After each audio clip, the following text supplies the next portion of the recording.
반갑습니다. 아니, 너무 자주 오면 안 되는데요. 자주 초청해 주셔서 감사합니다. 사실은 대강절 세 번째 주일 하면 주제가 기쁨입니다.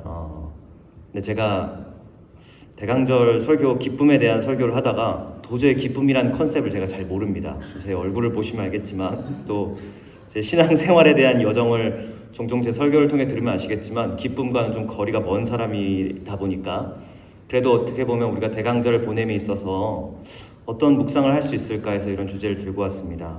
그렇지만 동시에 대강절 세 번째 주의 주제가 기쁨인데 하준이가 이 리디머 교회에 와준 것 자체가 사실은 그런 예수님께서 다시 오실 그 기쁨에 대한 foretaste, 그러니까 미리 맛보는 시간이 아닌가 싶습니다.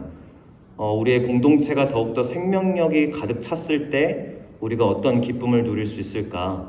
정말 예수 그리스도가 다시 오시고 아기 그리스도가 먼저 오시고 또 다시 예수 그리스도가 재림하실 때 이 리디머 교회와 또 우리가 살고 있는 이 땅과 온 세계에 생명력이 가득 찰 때 얼마나 기쁠 수 있을까? 함께 셀러브레이트 할 수 있을까?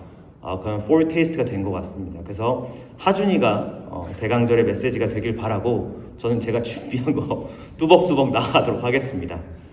제가 사역을 성격이 좀 곱지 못해서 사역을 지혜롭게 해야 되는데 사역을 좀 피곤하게 했습니다. 그리고 제가 굉장히 새벽 기도를 힘들어합니다. 분명히 새벽 기도는 출석하면은 익숙해져야 된다고 배웠습니다.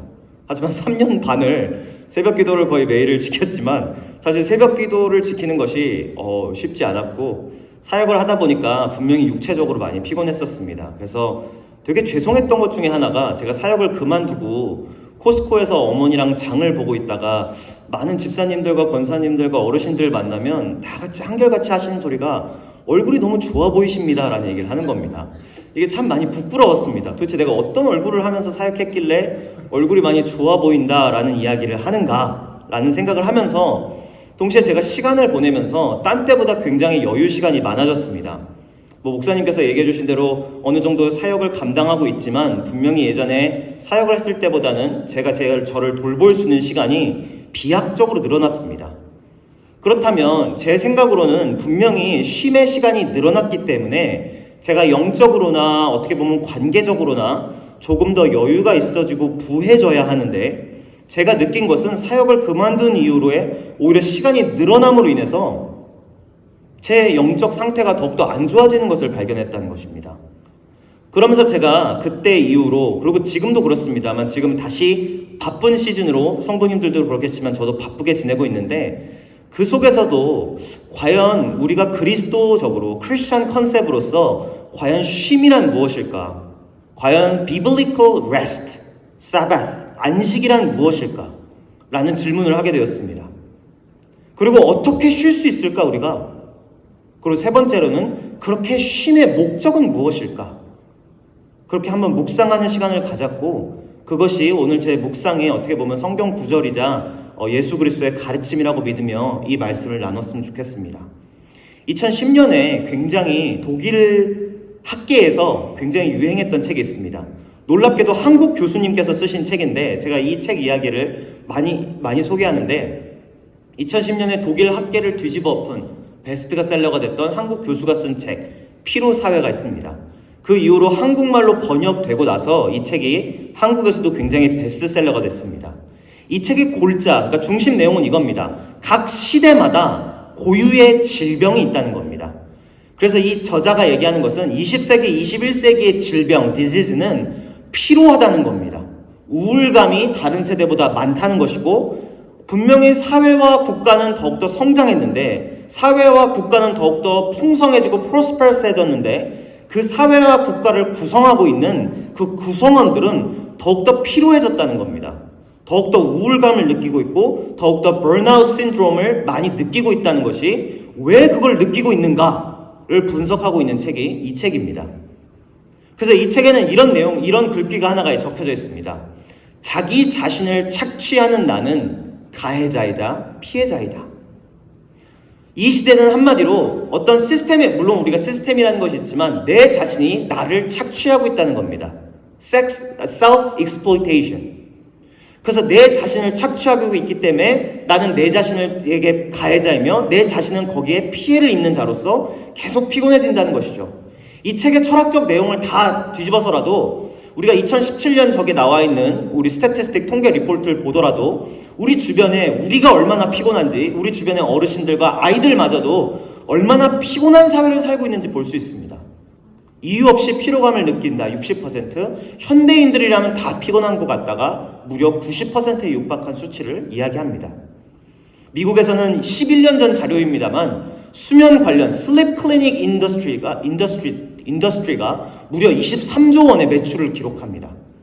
12년 전에 11년 전의 일이니 지금은 이것이 몇 배의 사업이 됐을지 감히 상상해보기 어려울 것입니다. 여러분은 어떠십니까? 충분히 쉬었다고 느껴지십니까? 오늘 안식일이라고 불리는 날입니다. 정말 안식을 누리고 계십니까? 저는 여기서 우리는 어떻게 쉬고 있는가 한번 질문해 볼 필요가 있다고 생각합니다. 그리고 그리스도인으로서 그 후에 질문해야 될 가장 큰 질문은 그럼 예수님께서는 어떻게 쉬라고 말씀하셨을까? 예수님께서는 뭐라고 말씀하셨을까? 라는 부분이죠. 예수님의 삶을 한번 생각해 봅시다.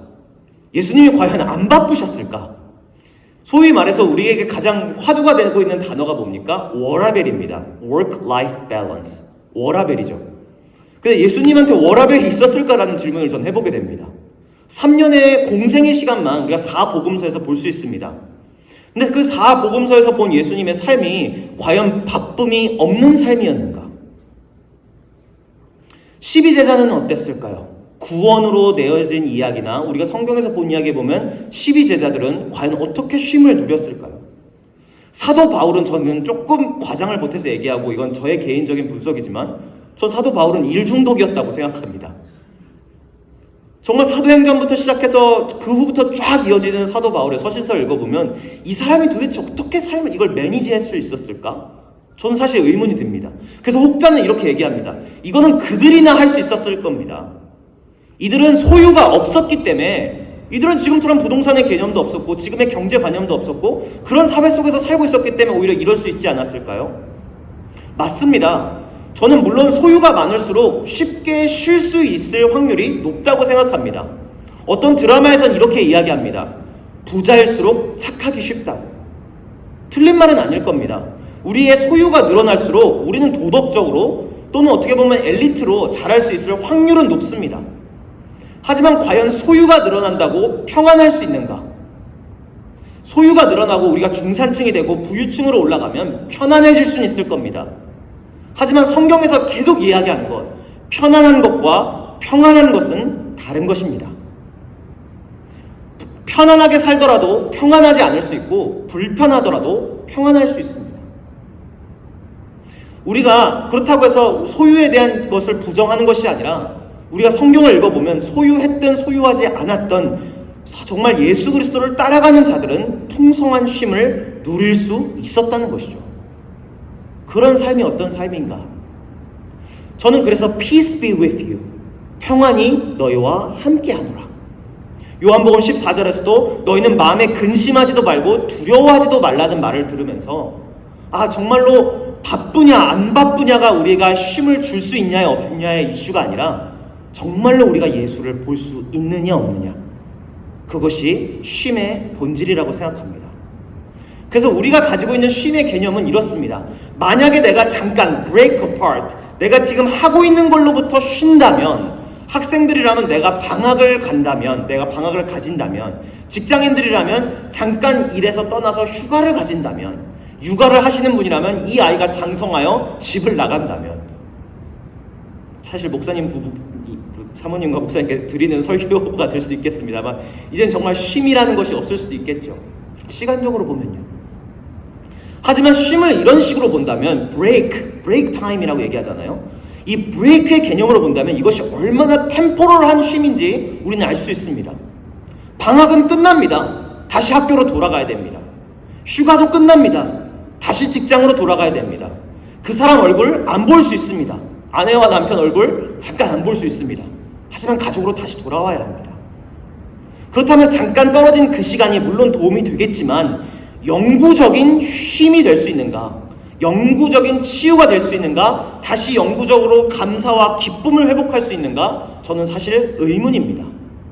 성 어거스틴이 얘기한 것처럼 우리는 예수 그리스도를 만날 때까지, 예수 그리스도로 채움을 받기 전까지 우리의 마음은, 우리의 가슴은 relentless, reckless, 한마디로 쉼이 없고 계속 달려나갈 수밖에 없다고 이야기합니다.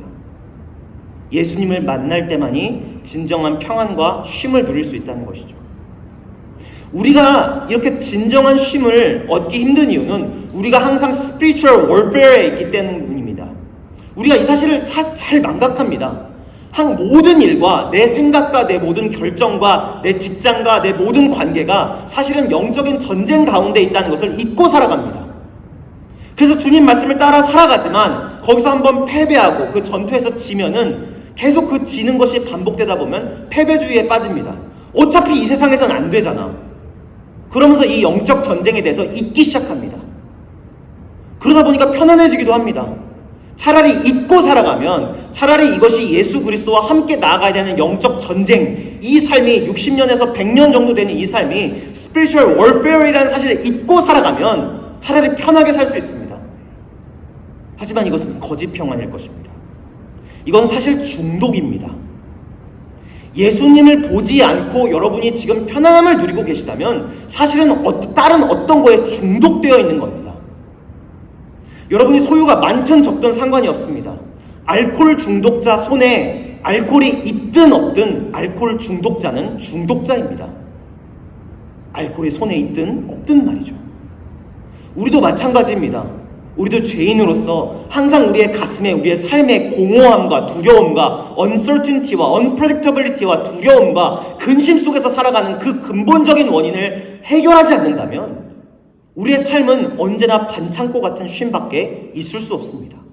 도움이 되겠죠. 잠깐 바캉스를 다녀오고 잠깐 가족끼리 휴가 다녀온 거 필요합니다. 육체적으로 쉼의 시간을 갖는 거 필요합니다. 하지만 그것이 원천적인 회복과 원천적인 쉼과 안식이 될 수 없다는 것을 기억하시기 바랍니다. 그렇다면 성경에서 이야기하는 쉼이란 무엇일까? 수고하고 무거운 짐진 자들아 내가 너희를 쉬게 하리라. 오늘 본문 말씀입니다. 너무나도 잘 아는 말이죠. 원어적으로 해석하면 단어도 그 뜻이긴 합니다만 수고한 자들의 원어적인 뜻은 일을 정말로 diligently, 부지런히 한 사람들을 이야기합니다.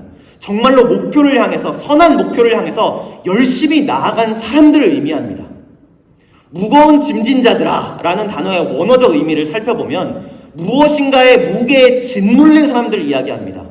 종교적인 기대, 주변 사람들의 기대, 아니면 죄책감, 두려움, 나의 연약함 등등에 짓눌려서 고개를 들지 못하는 사람들을 이야기하는 단어입니다. 한마디로 수고하고 무거운 짐진 자들아 내가 너희를 쉬게 하리라를 다시 우리의 현대 언어로 해석한다면 이런 뜻이 될 겁니다. 정말로 열심히 살아가시는 여러분들, 정말로 뭔가에 짓눌려서 더 이상 기지개를 피기 힘든 사람들, 스트레스와 압박과 피로감에 억눌려 있는 여러분들은 기쁨을 잃었습니다. 여러분들은 평안을 잃었습니다. 그러니 내게 나오십시오. 그러니 예수께로 나아가십시오. 저는 그래서 쉼을 잠언의 말씀을 빌려오고 싶습니다. 잠언 4장 23절 말씀입니다. 무릇 지킬 만한 것보다 내 마음을 지키라. 생명의 근원이 이에서 남이니라. 저는 물론 시간을 내서 아무것도 안 하는 행위, 그것이 쉼이 될 수 있다고 생각하지만 성경적인 쉼은 우리가 정말로 이 영적인 전쟁터에서 매일매일 삶을 살아감에 있어서 우리의 마음을 지키는 것, 우리의 마음을 지켜서 이 마음이 예수 그리스도께서 들어오셔서 예수 그리스도께서 새 힘을 공급해 주실 수 있는 상태, 그것이 쉼이라고 생각합니다.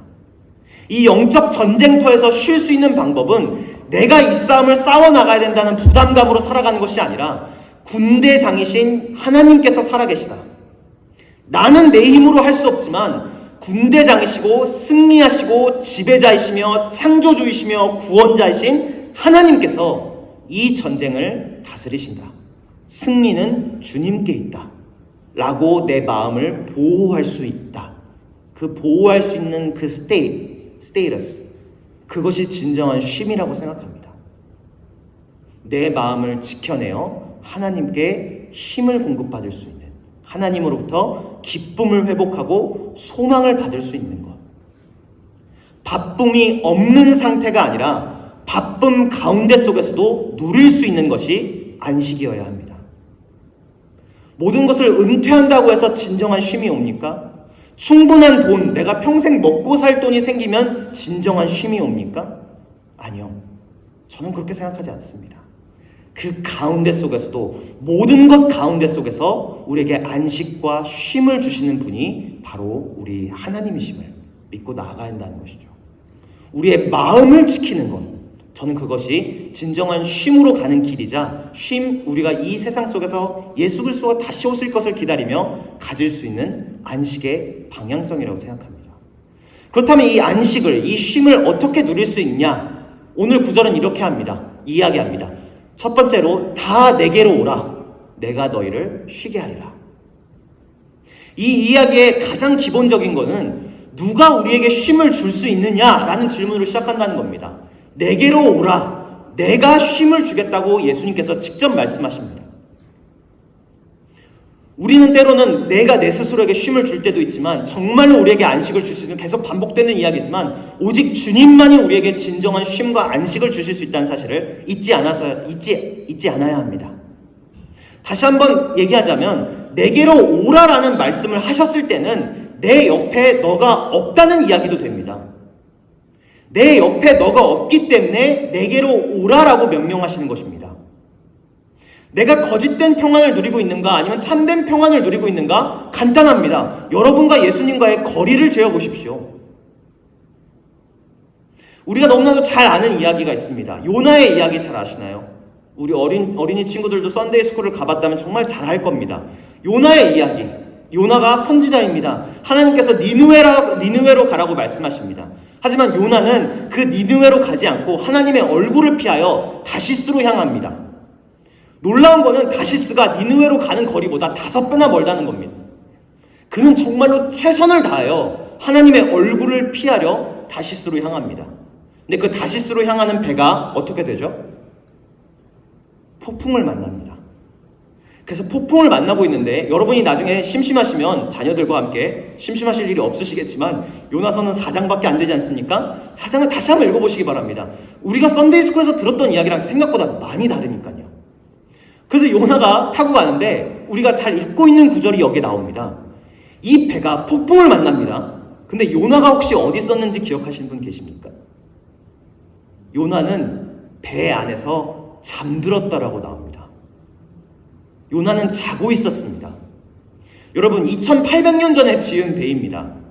타이타닉호도 빙산을 만나서 가라앉은 마당에 2800년 전에 지은 배가 그 바다를 지나면서 태풍을 만났는데, 배 아래서 깊은 잠에 들어있는 요나의 모습이 이해가 되십니까? 전 이게 거짓된 평안이라고 생각합니다. 거짓된 평안이기 때문에 그는 잠잘 수 있었던 겁니다. 그리고 그를 깨우는 거는 뭐 동료 크리스찬이 아닙니다. 세상 사람들이 깨웁니다. 그래서 이렇게 얘기하죠. 당신 기도 안 하실 겁니까? 세상 사람이 그리스도인에게 와서 이렇게 이야기합니다. 우리들은 다 기도하고 있습니다. 각자의 신에게 기도하고 있습니다. 살려고 노력하고 있습니다. 근데 당신은 도대체 누구이시길래 이렇게 기도하지 않고 여기 계십니까? 거짓된 평안인 것이죠. 이게 교회의 모습인 거죠. 세상 사람들은 살려고 아둥바둥하고 문제점이 무엇인지 파악하고 있습니다. 살아야 한다. 우리 같이 살아남자. 다 노력하고 있을 때 교회는 배 아래에서 곤히 잠들고 있는 겁니다. 그리고 이제 그는 눈을 뜨죠. 그리고 그가 눈을 뜨고 나중에 정말로 하나님을 다시 찾은 후에 한 고백이 무엇인지 기억하십니까? 전 정말 그 고백이 요나가 할 수 있는 최선의 고백이자 최고의 고백이었다고 생각합니다. 나를 들어 바다에 던지라. 나를 들어 바다에 던지라라는 이야기를 고백을 합니다. 나중에 예수 그리스도께서 나를 들어 십자가에 박으라 라는 말로 이 선지자의 고백이 완성되지만, 어쨌든 요나의 이 고백, 나를 들어 바다에 던지라. 이것이 위대한 고백인 이유는 간단합니다. 여전히 이 배는 다시스로 가고 있다는 사실입니다. 이 배는 영원히 니느웨로 갈 확률은 없습니다. 원체 예수님 하나님께서 명령하셨던 니느웨로 가고 있는 배가 아닙니다. 그래서 요나는 깨달은 겁니다. 불순종한 요나는 내가 있어야 할 곳은 여기가 아니구나. 나를 들어 바다에 던지라. 나는 이 길로부터 멈추겠다라고 선언하는 것입니다. 제가 여기서 이야기하고 싶은 것은 바로 하나님을 향해 멈출 수 있는가라는 겁니다.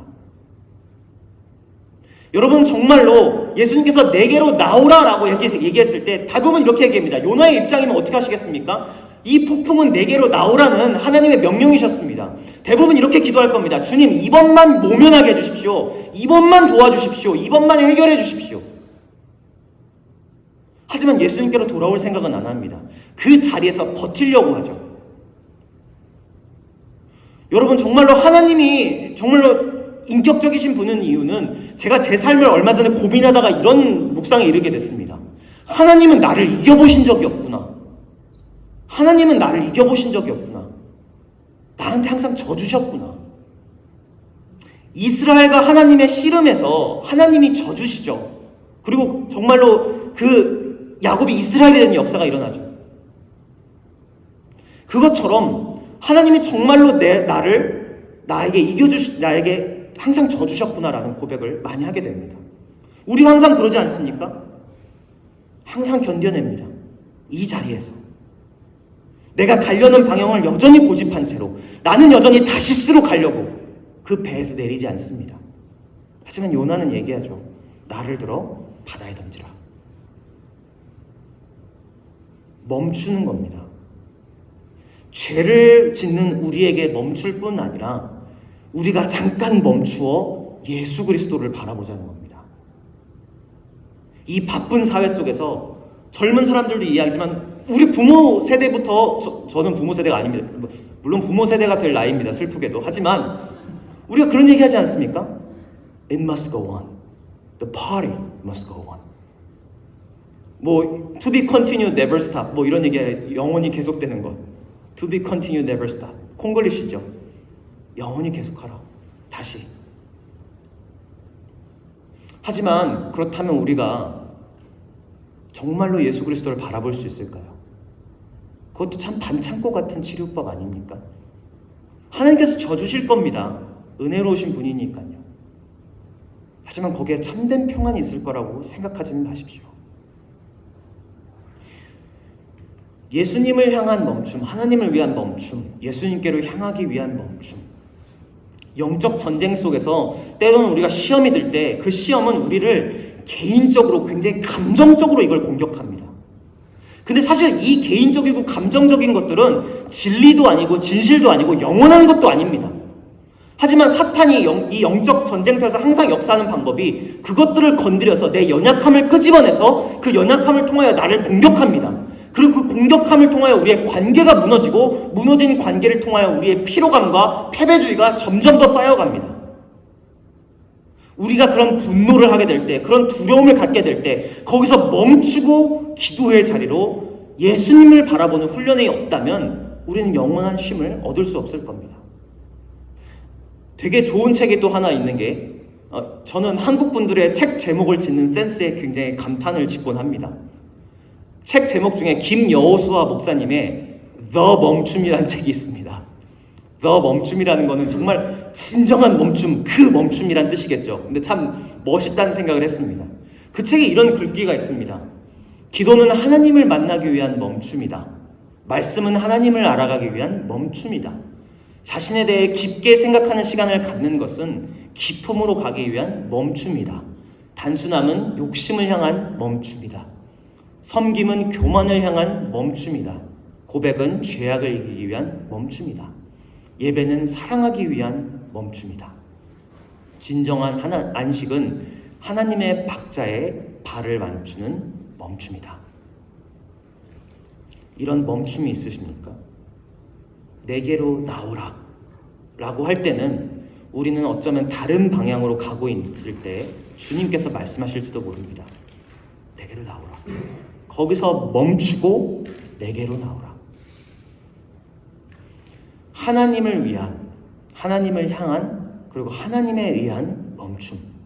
이 멈춤, 김여호수아 목사님의 말씀하신 이 멈춤은 우리의 시선 교정일 것입니다. 그저 정지 상태를 이야기하는 게 아닙니다. 우리는 때론 그 정지 상태가 쉼이 될 거라고 생각합니다. 잠깐 뭘로부터 브레이크된 상태, 그 정지 상태를 쉼이라고 생각하지만 진정한 브레이크는 우리가 멈추어 고개를 들어 하나님을 바라보는 것입니다. 그것이 진정한 쉼을 위한 멈춤이라고 저는 믿습니다.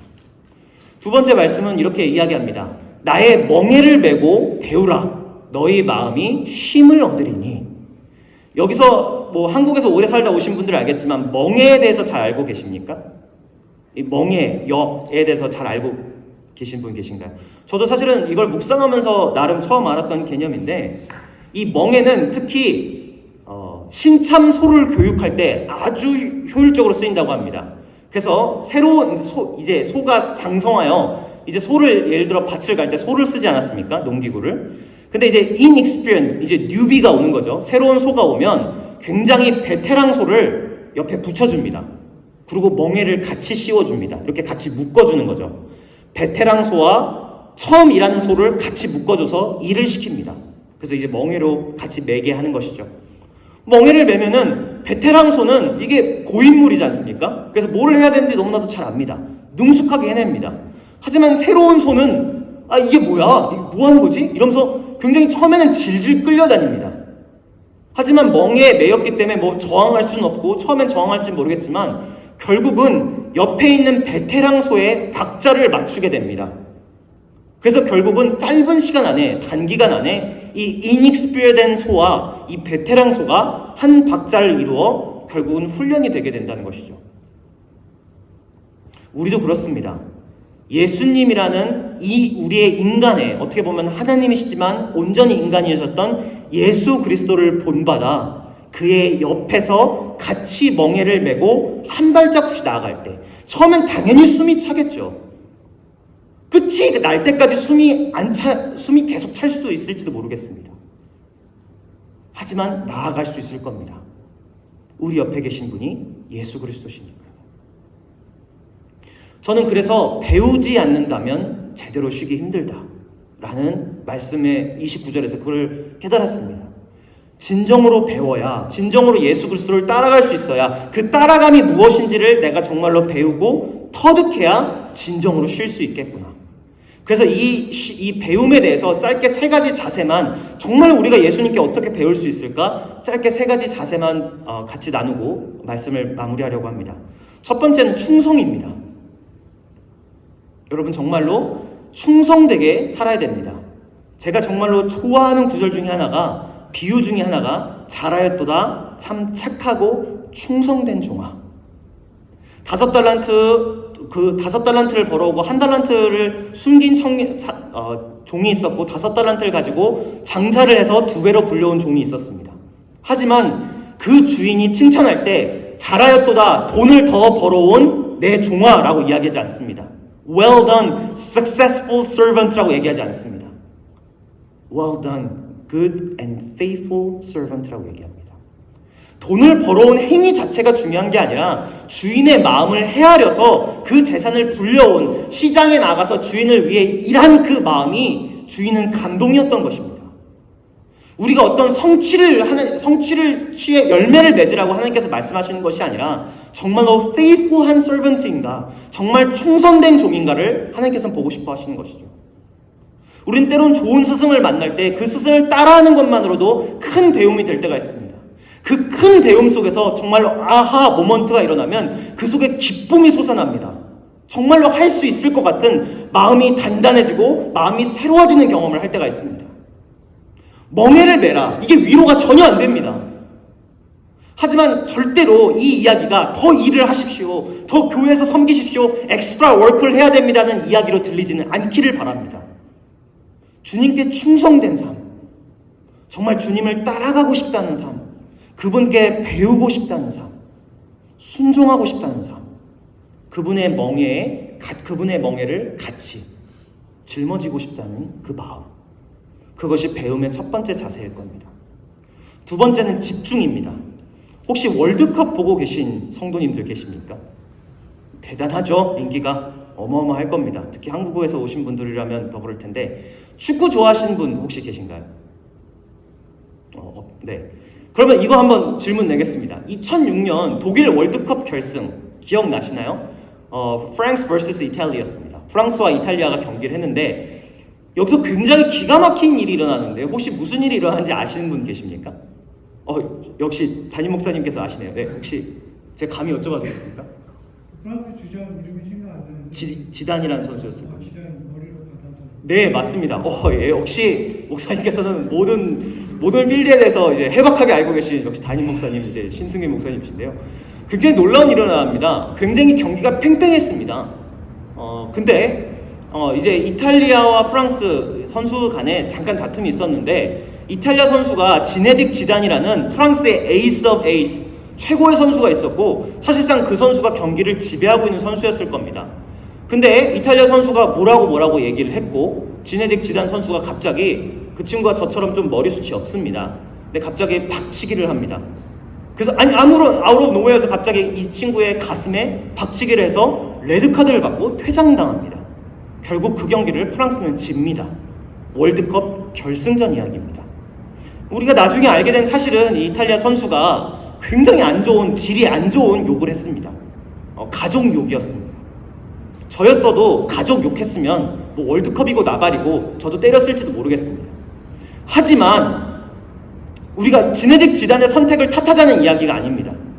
하지만 월드컵 결승이라는 정말로 귀중한 전쟁터에서 잠깐의 집중력을 잃는다면 무슨 일이 일어날 수 있는가? 우리가 삶을 살아갈 때, 예수님을 따라갈 때 잠깐의 집중력을 잃었을 때 과연 무슨 일이 일어날 수 있는가? 생각해 볼 필요가 있다는 것입니다. 자기의 사명을 향한 집중력. 요한복음 15장 4절 5절에서 Remain in me 라는 유명한 구절이 나옵니다. 나의 안에 거하라. 나는 포도나무에 너희는 거지라. 거지가 아니죠. 죄송합니다. 제 신앙 색깔이 그대로 드러나는 것이죠. 네, 저는 저희를 거지라고 생각하기 때문에 너희는 가지라 라고 얘기합니다. 근데 이 이야기는 뭐냐면 결국은 너와 나는 파트너라는 집중력을 이야기하는 겁니다. 붙어있으라는 집중력을 이야기하는 겁니다. 갈라디아서 5장에 나와 있는 성령의 열매도 그 갈라디아서 5장 전체를 읽어보면 결국은 너와 나는 파트너다라는 이야기입니다. 이걸 어떻게든 열매를 내라, 결과를 내라, 성과를 내라 이야기가 아니라 예수 그리스도와 너는 파트너다. 매달려 있어라. 성령님께서 하실 것이다 라는 이야기입니다. 여러분 지갑 속에 여러분 결혼하신 남편분들께 묻고 싶습니다. 여러분 지갑에 아내와 자식들의 사진이 있습니까? 부디 있기를 바랍니다. 뭐 그게 대단한 의미는 아닐 수 있습니다. 근데 여러분 그런 분들 지갑에 전 여자친구와 예를 들어 전 가정이 있다면 전 여자친구의 사진을 껴놓겠습니까? 그러고서는 그래도 당신 사진이 맨 위야. 그냥 이렇게 기록용으로 보관해놨어. 우리는 이거를 집중한 사람의 사랑이라고 생각하지 않습니다. 이게 지갑을 열면 사진이 초로록 나오면 그게 얼마나 꼴보기 싫겠습니까? 내 아내의 사진, 내 남편의 사진, 내 자식의 사진만 있기를 바랍니다. 그게 집중력이죠. 그게 집중입니다. 여러분 근데 예수 그리스도를 얘기할 때 예수 그리스도의 사진이 가장 먼저 나오겠죠. 여러분들 마음속에 지갑에서 사진을 꺼내면요. 하지만 그 뒤에 수룩 나올 수많은 전 여친, 전 남친의 사진들 아직도 기억하고 계신, 아직도 마음에 품고 있는, 사실상 집중하지 못하고 있는, 사실 우리의 영적 지갑은 그렇지 않습니까? 그렇다면 과연 우리는 배울 수 있을까요? 그렇다면 과연 우리는 쉴 수 있을까요? 세 번째로는 이 대강절의 주제인 어떻게 보면 기다림입니다. 약속입니다. 저는 성경에서 약속만큼 중요한 컨셉이 없다고 생각합니다. 왜 그러냐면 여러분 잘 생각해 보십시오. 약속을 할 때 그 약속은 약속을 한 사람의 정체성, 약속을 한 사람의 캐릭터리스틱을 드러냅니다. 자기가 할 수 없는 것을 대부분은 약속이라는 정상적인 정의 안에, 범주 안에서는 내가 할 수 있는 것들을 약속하고 아니면 거기서 조금 넘어서 내가 정말로 최선을 다해서 해볼게 라는 의미로 약속을 합니다. 그리고 그 약속을 이뤄냈을 때 이 사람이 어떤 사람인지를 드러낼 수 있습니다. 동시에 약속을 받은 사람이 이 약속을 한 사람에게 있어서 어떤 의미인지도 동시에 볼 수 있습니다. 부모가 자기 자식에게 하는 약속, 자녀가 부모에게 하는 약속, 그 약속을 통해 약속을 한 사람의 정체성과 약속을 받은 사람의 정체성이 동시에 드러나기 때문입니다. 성경에선 그래서 약속이라는 컨셉이 중요한 것입니다. 왜냐하면 하나님은 약속을 페일하지 않으시기 때문에 약속을 하심을 통해서 하나님의 능력을 드러내실 뿐 아니라 하나님의 신실하심을 드러냅니다.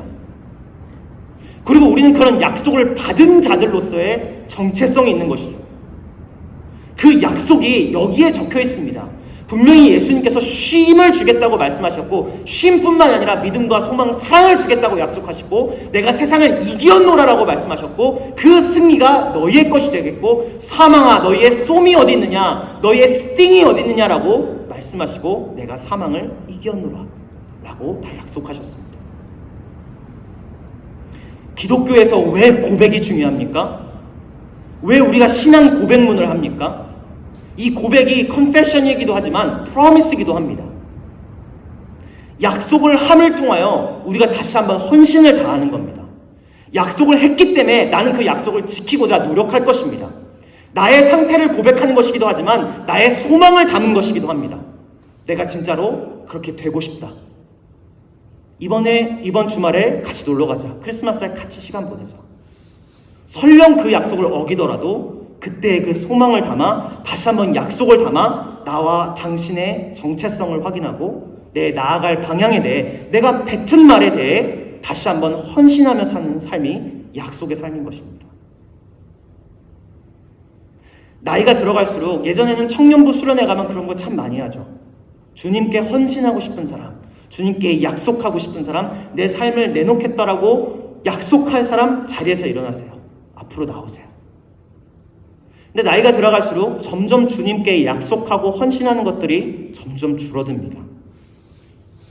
여러분, 주님께 약속하고 헌신하는 기도 최근에 언제 드려보셨습니까? 구하는 기도, 감사와 찬양 이런 거 맞지만 다시 한번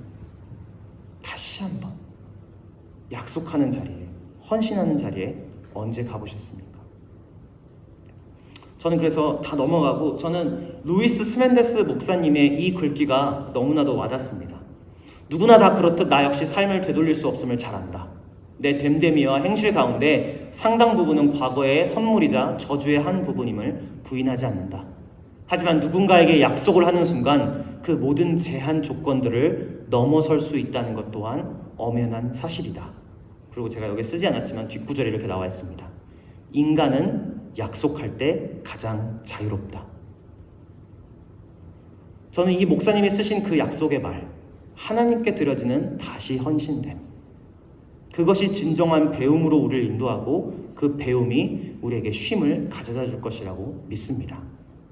시간이 없기 때문에 마지막 질문인 쉼의 목적에 대해서 빨리 이야기하고 랩업하도록 하겠습니다. 결국 쉼의 목적은 관계의 회복입니다. 예수님의 삶을 기억해 보십시오. 예수님께서 항상 잘 보면 solitary의 시간, 혼자만의 시간을 갖습니다. 잘 읽어보시면. 하지만 그 혼자만의 시간을 가지고 그 다음 장을 항상 보시기 바랍니다. 바로 군중 속으로 들어갑니다. 코로나 시간에 많은 사람들이 우리가 온라인화되면서 각자 자기의 마음을 회복하는 시간을 가졌는지도 모르겠습니다. 우리가 많은 코로나에 대해서 많이 묵상을 할 수 있겠지만 그 어떻게 보면 자기만의, 우리 가족만의 시간은 결국은 타인에게로 나가기 위한 우리만의 쉼의 시간이었는지도 모릅니다.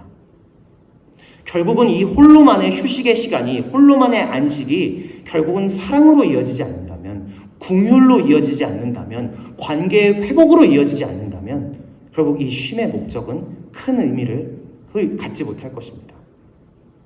진정으로 쉬신다면 관계의 회복이 일어날 것이라고 믿습니다.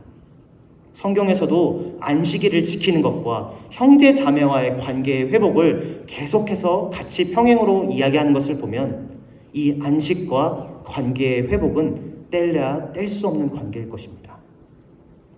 내가 진정한 쉼을 누리고 있는가? 아니면 거짓된 쉼을 누리고 있는가? 먼저 예수님과의 거리를 재어보십시오. 나는 하나님을 위해 멈추고 있습니까? 예수님을 위해 멈추어 다시 돌아가고 있습니까? 나는 예수님으로부터 배우고자 합니까? 배우지 않는 자에게는 쉼이 있을 수 없다고 말씀하십니다. 그렇다면 충성함으로, 주님께 집중함으로, 주님께 약속드리고 주님의 약속을 기다림으로 우리 안에 진정한 쉼과 기쁨이 회복될 수 있기를 진심으로 축원합니다. 이 시간 함께 기도했으면 좋겠습니다. 이 시간 우리가 함께 기도할 때 오늘 많은 것들을 이야기했지만 정말로 마태복음 11장 28절 30절 제가 다시 읽어드릴 테니 이 말씀 가지고 오늘 성령님께서 우리에게 주신 말씀이 있다면 그것을 붙잡고 기도했으면 좋겠습니다. 주님, 우리에게 진정한 쉼을 허락하여 주시옵소서.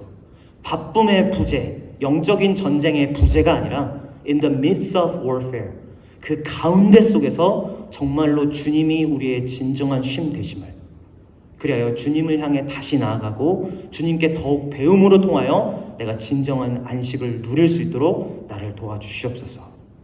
수고하고 무거운 짐진 자들아 다 내게로 오라. 내가 너희를 쉬게 하리라. 나는 마음이 온유하고 겸손하니 나의 멍에를 메고 내게 배우라. 그리하면 너희 마음이 쉼을 얻으리니 이는 내 멍에는 쉽고 내 짐은 가벼움이라 하시니라. 함께 기도하시겠습니다.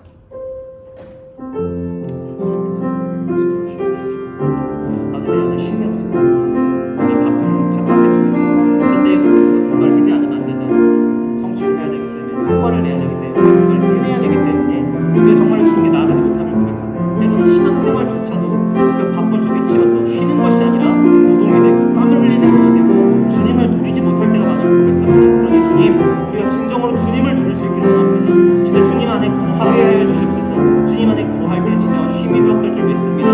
우리가 우리의 힘으로, 우리가 능력으로 하는 것이 아니라 무엇인가로 떠남을 통하여 뭔가 브레이크함으로써 우리가 회복되는 것이 아니라 그 모든 것을 회복하는 가운데 그 주님의 손길을 알기 때문에 회복되는 역사가 있을 수 있게 하여 주시옵소서.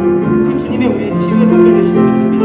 그 쉼 가운데 진정한 감사와 소망과 기쁨이 날고 있습니다. 주님을 우리가 기다릴 때, 주님께서 다시 오시면 기다릴 때 그때 온전한 오늘 지키겠지만 그럼에도 불구하고 우리가 잠깐 조그만 반찬을 다시 한번 우리가 쉼을 바라면 주님이 우리에게 그런 평안을 주시기 때문에 믿습니다. 그러니 주님, 우리가 주님께로 나아가게 하여 주시옵소서. 주님께 배우게 하여 주시옵소서. 주님께 잘 배우시옵소서. 주님께 도와주시옵소서. 감사합니다. 아버지, 주님께서 도와주시옵소서.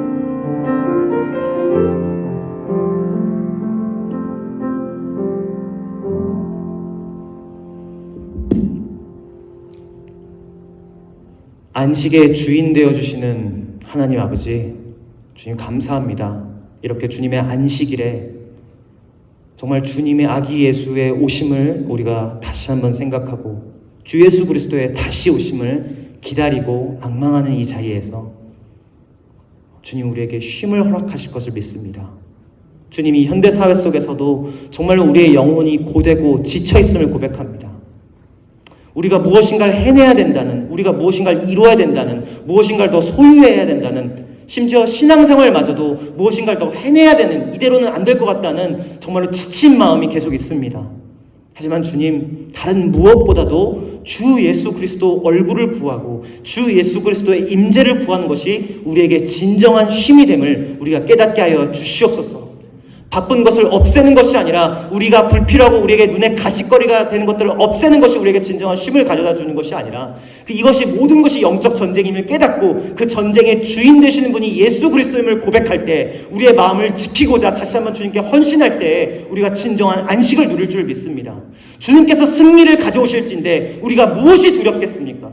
주님께서 모든 것을 행하실 텐데 우리가 무엇이 걱정이 되겠습니까?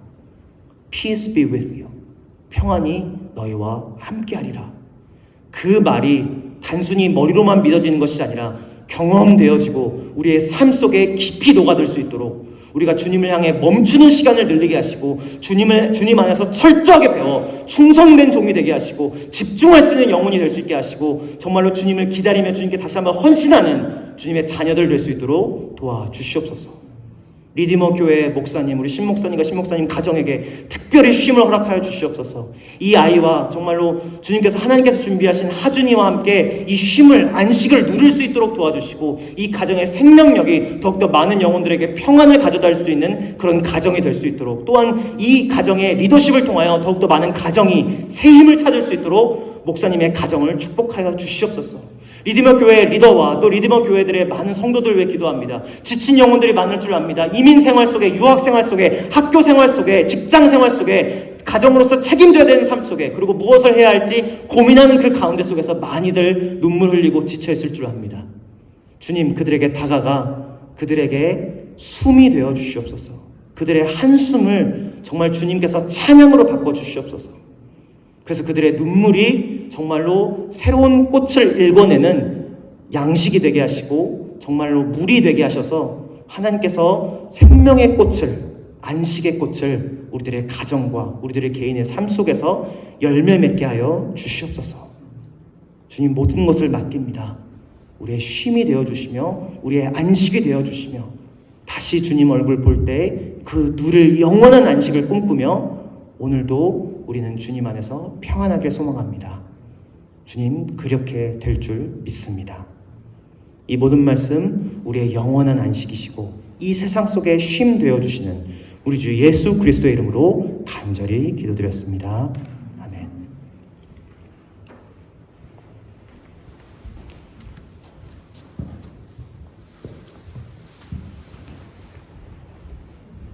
우리 귀한 말씀 전해주신 오은성 목사님께 우리 감사의 박수 한번. 함께 일어나셔서 마지막 찬양 주님 말씀하시면 함께 부르겠습니다.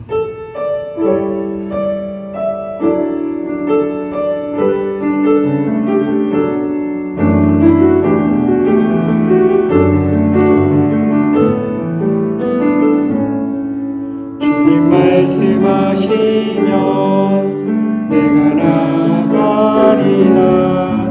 주님 뜻이 아니면 내가 멈춰서리다. 나의 가고 서는 것 주님 뜻에 있으니 오 주님 나를 이끄소서. 주님 말씀하시면 내가 나가리다. 주님 뜻이 아니면 내가 멈춰서리다. 나의 가고 서는 것 주님 뜻에 있으니 오 주님 나를 이끄소서. 뜻하신 그곳에 나 있기 원합니다. 이끄시는 대로 순종하며 살리니 연약한 내 영혼 통하여 일하소서. 주님 나라와 그 뜻을 위하여 뜻하신 그곳에 나 있기 원합니다. 이끄시는 대로 순종하며 살리니 연약한 내 영혼 통하여 일하소서. 주님 나라와 그 뜻을 위하여 오 주님 나를 이끄소서.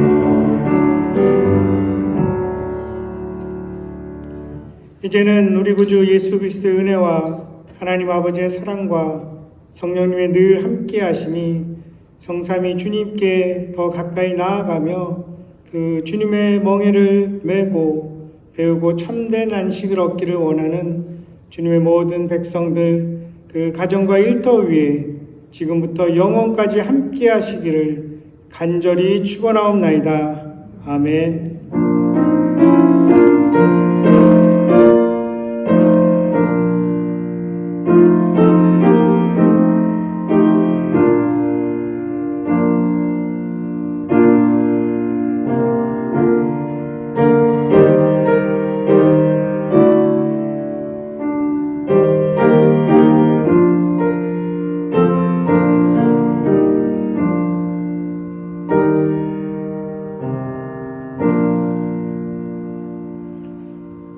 마쳤습니다. 한 주간 평안하세요.